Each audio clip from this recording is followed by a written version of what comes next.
ये बाटी चोखा का जो कार्यक्रम है, मैं उन कार्यकर्ताओं को धन्यवाद और बधाई देना चाहता हूँ। हम सब लोग मिलकर के खाते पीते हैं।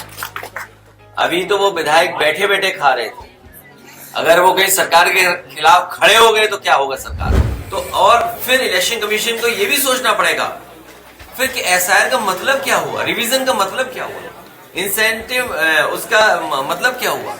मैंने आपसे कहा कि इस समय अधिकारी और चुनाव आयोग की क्रेडिबिलिटी का सवाल है कि अगर इस तरह के आंकड़े आ रहे हैं तो जो लोग शामिल हैं, जो टेक्नोलॉजी शामिल है, आखिरकार वो कहीं हेरा फेरी की तैयारी तो नहीं कर रहे हैं। नमस्कार, मैं आसिफ खान और आप देख रहे हैं news for nation. Samajwadi party कार्यालय पर जो है आज 9 वर्ष के मौके पर समाजवादी पार्टी के राष्ट्रीय अध्यक्ष अखिलेश यादव ने तमाम कार्यकर्ताओं को बाटी चोखा पर आमंत्रित किया था और सभी के साथ जो है बाटी चोखा खाया। इसके साथ ही जो है भारतीय जनता पार्टी पर निशाना भी साधा। अखिलेश यादव ने कहा कि भारतीय जनता पार्टी जो है वो पार्टी घर के अंदर करती है, लेकिन समाजवादी लोग जो है वो पार्टी जो है घर के बाहर करते हैं और अपने कार्यकर्ताओं के साथ करते हैं। इसके साथ ही जो है एसआईआर को समेत जो है तमाम मुद्दों को लेकर अखिलेश यादव ने जो है भाजपा सरकार को घेरने की कोशिश की है। उन्होंने आगे क्या कुछ कहा है, पहले वो सुनिए। ये बाटी चोखा का जो कार्यक्रम है, मैं उन कार्यकर्ताओं को धन्यवाद और बधाई देना चाहता हूँ।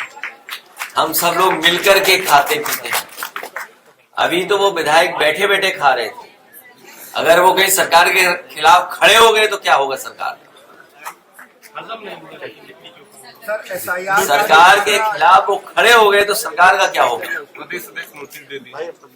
इसीलिए तो मैं कह रहा हूँ कि वो विधायक अभी तो बाटी चोखा खा रहे थे बैठे बैठे, अगर वही विधायक खड़े हो गए सरकार के खिलाफ तो सरकार का क्या होगा।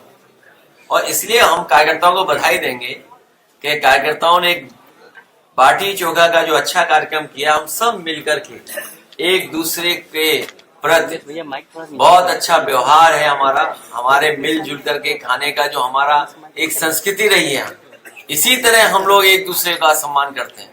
जिस समय मुख्यमंत्री जी ने कहा था कि 4 करोड़ वोट उनके कट गए हैं, उसी समय उन्होंने अधिकारियों को संदेश दिया था बेईमानी करने के लिए। हमें उम्मीद है कि इलेक्शन कमीशन और जो मैपिंग ऐप है और जो कंपनियां टेक्नोलॉजी में मदद करनी इलेक्शन कमीशन की, वो निष्पक्ष होंगी।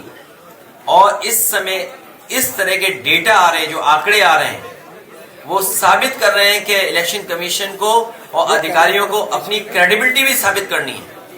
क्योंकि अगर आंकड़ों में फर्क आता है, स्टेट गवर्नमेंट के दूसरे आंकड़े हैं तो एसआईआर के दूसरे आंकड़े हैं, तो और फिर इलेक्शन कमीशन को यह भी सोचना पड़ेगा फिर कि एसआईआर का मतलब क्या हुआ, रिवीजन का मतलब क्या हुआ, इंसेंटिव उसका मतलब क्या हुआ।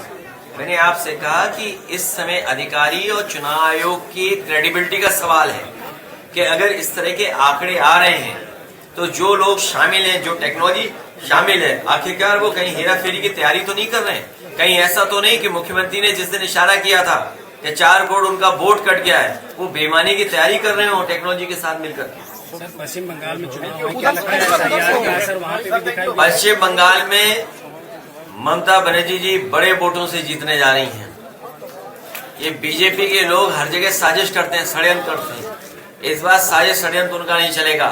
बंगाल में हारेंगे और फिर यूपी में भी हारेंगे। एसआईआर को लेकर समाजवादी पार्टी के राष्ट्रीय अध्यक्ष अखिलेश यादव ने जो है चुनाव आयोग पर निशाना साधते हुए कहा कि किस तरीके से चुनाव आयोग जो है एसआईआर करा रहा है। वहीं अगर सरकार की बात करें तो सरकार ये कह रही है कि 4 करोड़ जो नाम कटे हैं वो उनके कटे हैं। इन सब की जो है निष्पक्षता जो है वो कहीं ना कहीं सामने आनी चाहिए। Asif Khan, news for nation, Lucknow.